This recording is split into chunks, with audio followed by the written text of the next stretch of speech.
So last week I told a little bit of a story about how my parents met each other and became married. But when they got married, they were a little bit older, and my mom already had 2 kids. So they weren't planning on having any other children. And then, surprise!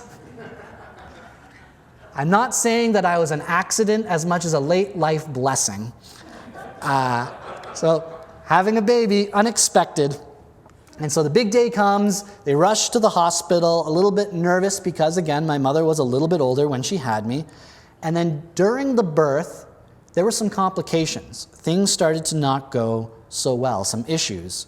And the doctor told my dad that there was a good potential that we were in danger, and they feared they might lose both of us, my mother and myself. Things were going really poorly. So there was a bit of a panic going on in the room. There was a late decision to switch to a cesarean section. And then the doctor reached in and held me out for the first time. And I don't remember this part, so I'm relying on other sources. So hopefully they're okay. But what happened is as I was lifted out, I opened my eyes and I looked around and I looked the doctor right in his eyes. And the doctor was stunned, because he'd never seen anything like that before. I think our relationship went downhill from there. I believe you have to spank a baby to make sure it cries and that it's breathing okay. If I remembered that, maybe that's why the doctor and I aren't friends anymore. I'm not quite sure. But fortunately then, my mother and I were okay. I used up all my hair at a very young age, as you can see in the picture. And that was my creation story. That's how I came to be. That's a starting point for all of my experiences and such in the world, and what eventually brought us here to Nebraska. And there's a nice little photo of me and the state of Nebraska. So as we consider today's story in Genesis 1, how things move from this chaos all of a sudden to creation, from there being no order to there being order and purpose. So it's pretty exciting to look through this. But I'm going to take a deep breath because, as you may have remembered from our poor readers, who did a very good job, there is a lot of ground to cover. So I'll fly through it as best I can. So first, a little reminder again, Genesis was written by Moses. It's for the Israelites, so they could better understand God and themselves. These Israelites came out of Egypt, and they lived in the ancient Near East.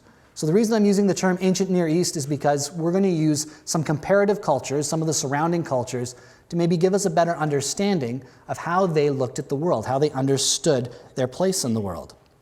And since these Israelites came out of Egypt, they knew the Egyptian gods, the Egyptian ways, and they knew the other gods in the surrounding area. They were from an entirely different culture, a different context, they spoke a different language, they were in a different time and place than us. Right, so we'll keep that in mind, that they knew all these other gods, and now they're starting to go and to get this relationship with this God, their creator, their redeemer, that's called them out and taken them out of Egypt. So Genesis 1 is right at the beginning. Genesis literally means the beginning. It gives the Israelites an understanding of who God is, how God works, and how God creates.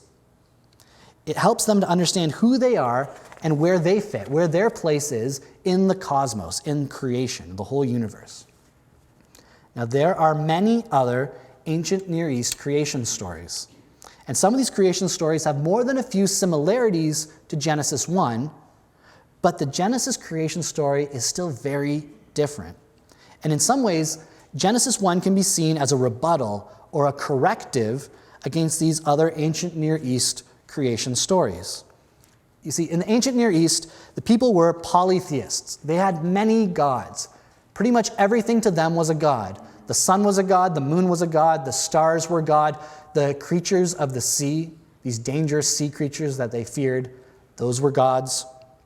And the names for things were also, so just saying the word sun, there's no way of saying that without saying the sun god's name. It was just ingrained in their culture and their language. And in the ancient Near East, creation was accomplished most often through violence and bloodshed. That's how everything came to be. Some sort of a war, something had to be killed, torn apart so that we could exist. All things could come into existence. Only kings were created in the image of God, So only the rulers were in the image of God, and the gods created all things, created people specifically to serve them. Creation was made to serve these gods, who are often very petty as well. It was for their benefit, the gods' benefit. But Genesis 1 is very different. There is only one God, the Creator God, and creation is accomplished by God peacefully speaking things into existence. Creation was a gracious act of God for the benefit of humankind. And Genesis shows us God as a loving, relational creator who created all people in God's image to be God's image bearers. So it's almost impossible to talk about Genesis 1 without people wondering, well, what about science? What does Genesis have to do with science? Well, first off, Genesis wasn't written to explain scientific questions. But we need to remember that God is God over all. All of science, at best, is a study and description of what God has created. Science isn't something to be considered an enemy of faith, and faith isn't an enemy of science. Science and faith can work together. So why doesn't Genesis deal with these scientific questions, these questions that we might have or be interested in? Well, that's because God accommodated himself to the ancient Near East humans, to their language, to their context, to their time, and their culture. You see, in Genesis 1, God is using language and terms that people would understand. Could you imagine thousands of years ago trying to explain to someone the internet? Could you imagine trying to explain to someone from the 1960s that in my pocket I have a computer that's more powerful than all of the computers put together in the world at that time, and I use it to argue with people and to look at pictures of cats? No one would understand that. Right? So God has to accommodate God's self and speak in a language that people understand. Use even the science that the people understand at that time. Because it was written for the people of Israel at that time, not specifically for us. So it has to be in that language and context. God does not reveal a science to Israel that is beyond their culture and beyond their understanding. And it would be irresponsible for us to try and force Genesis 1 to answer these questions, or to answer questions that Genesis 1 isn't addressing. And it's like that with all the Bible. If the Bible isn't specifically addressing something, it's not specifically addressing that. We have to be careful to consider it in context and place. So, as we're about to move into Genesis 1, just some reminders. I am not an infallible interpreter. No one is. Only God is infallible. But I think that we should do our best to be humble and open when we approach the Bible, to be open to reconsider our interpretations and our understandings in the light of new information. Genesis 1 teaches us the truth about God and God's relationship to the world, to the cosmos, to all of creation.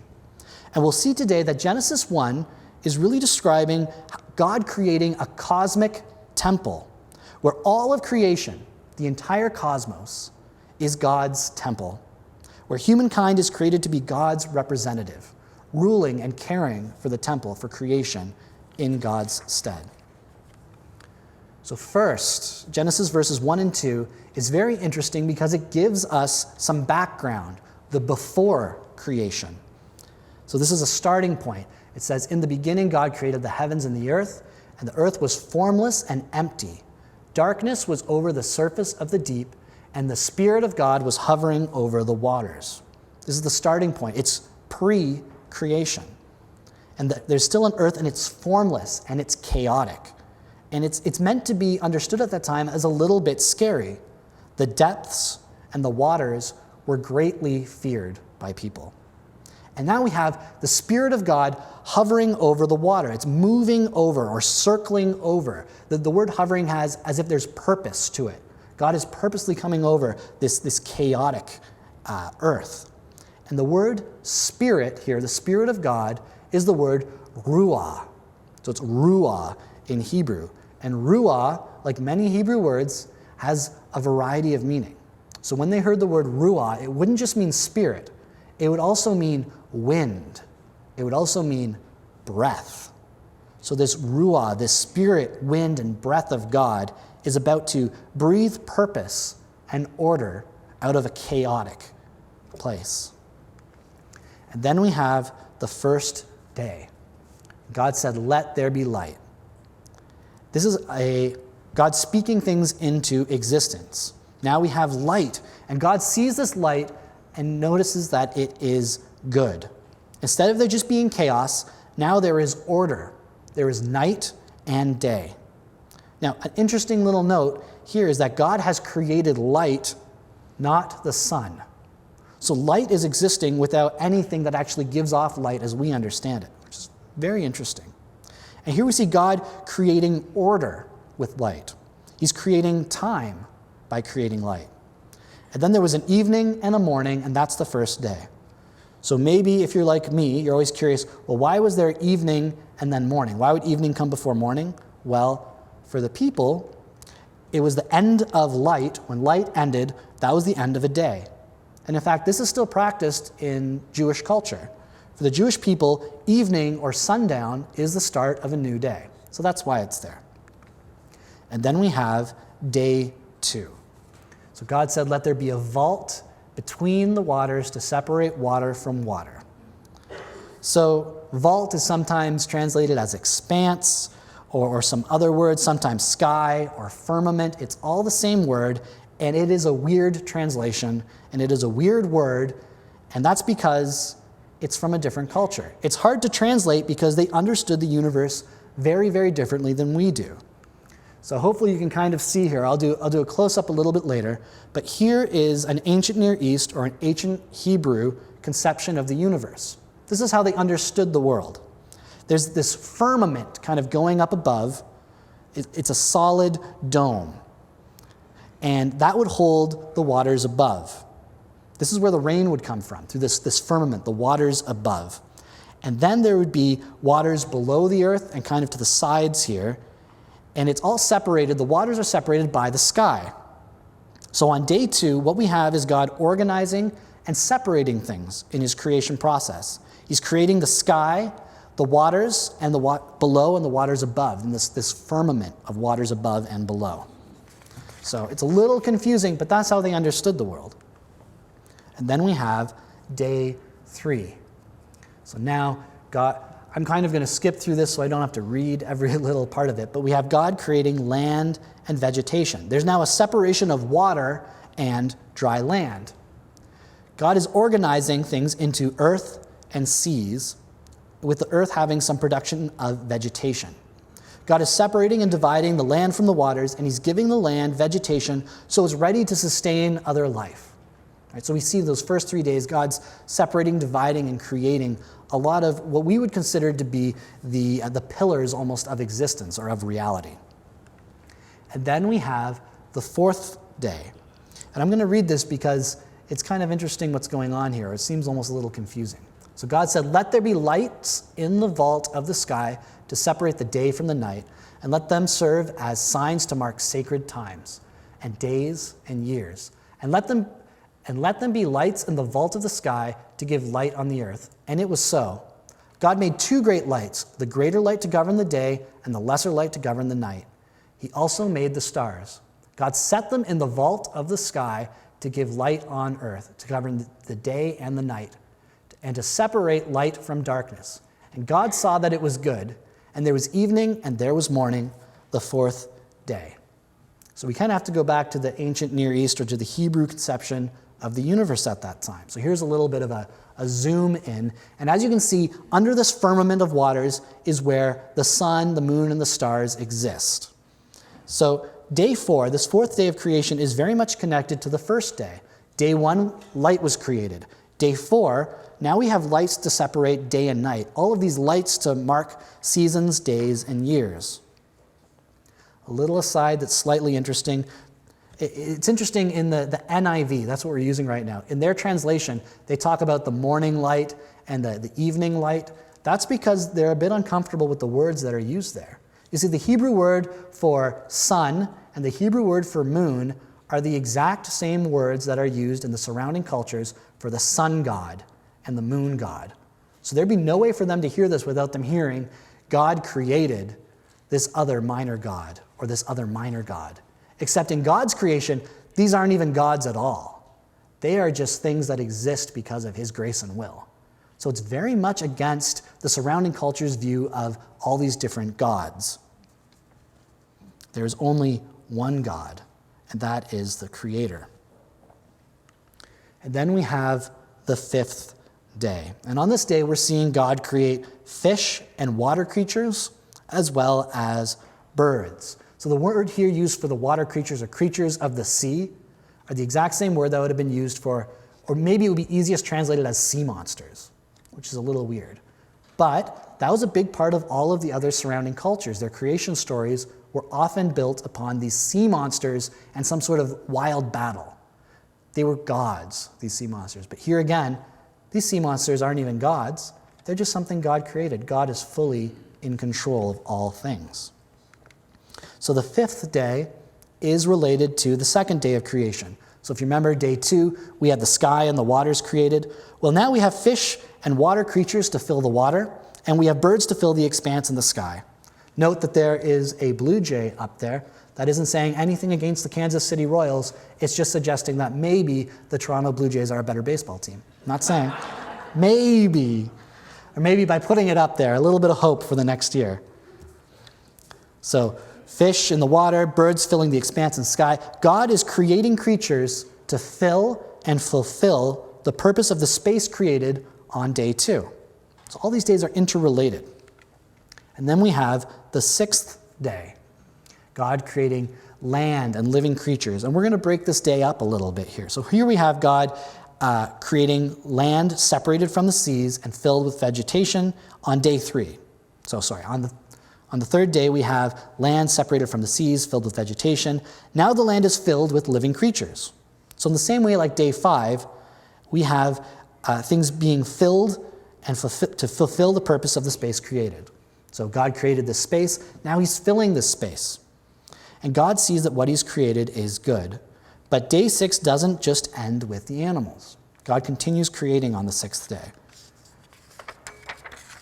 And then God said, "Let us make mankind in our image, in our likeness, so that they may rule over the fish of the sea and the birds of the sky, over the livestock and the wild animals, and over all the creatures that move along the ground." So God created mankind in his own image. In the image of God, he created them. Male and female, he created them. God blessed them and said to them, "Be fruitful and increase in number, fill the earth and subdue it, and rule over," this is my summary line, "all created things." So now we have God creating humankind. It's the last thing that God is creating. And humankind is created with a purpose. And that purpose is to function as God's image, to function in relation to the rest of creation, to fill the world, to subdue it, to rule over it. The rest of creation interacts with and functions in relation to humanity. Humanity serves creation as God's representatives, as God's agents. Humans function as God's image on earth. Humans are God's image bearers. So note in that text that the image of God is not represented in male or female, but it's represented in both male and female. Not either or, it's both together. The image of God in humanity is only shown in the wholeness of us, in male and female together. Humans represent God to the rest of creation as stewards, as caretakers. Subduing and ruling over creation doesn't mean that we are to exploit and abuse things, though, but instead to secure the well-being of the rest of creation, to bring about the promise of the rest of creation.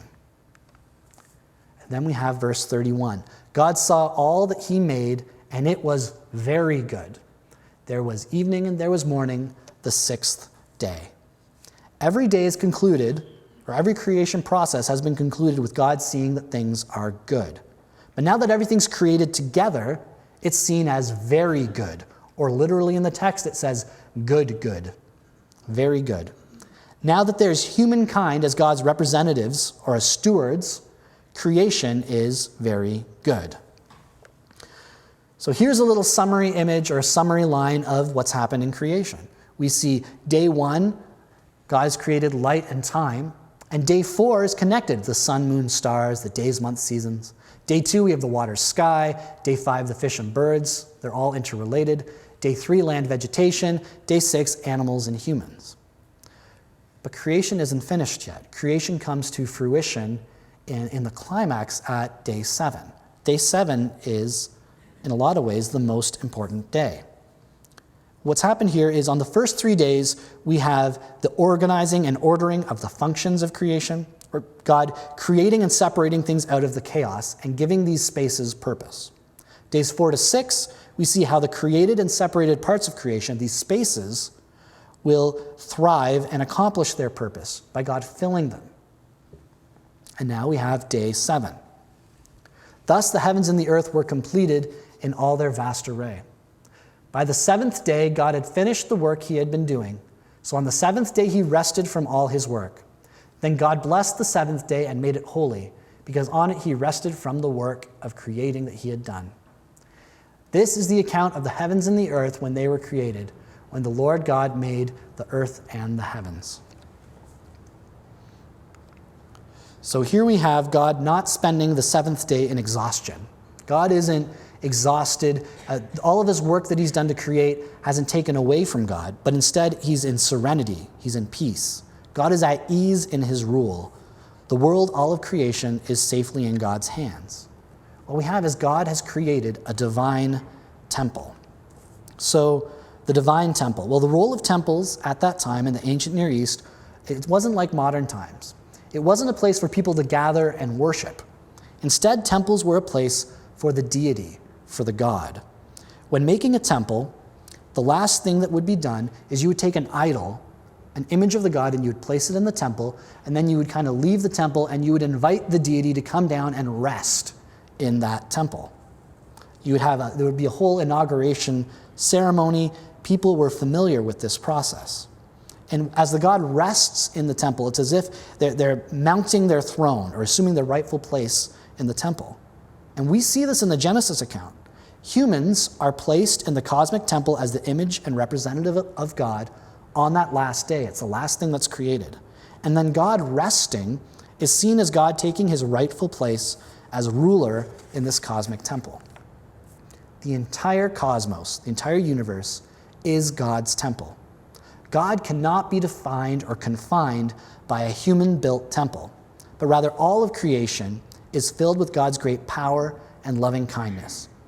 It's like it says in Isaiah 6:3, "Holy, holy, holy is the Lord Almighty. The whole earth is filled with his glory." The whole cosmos is filled with his glory.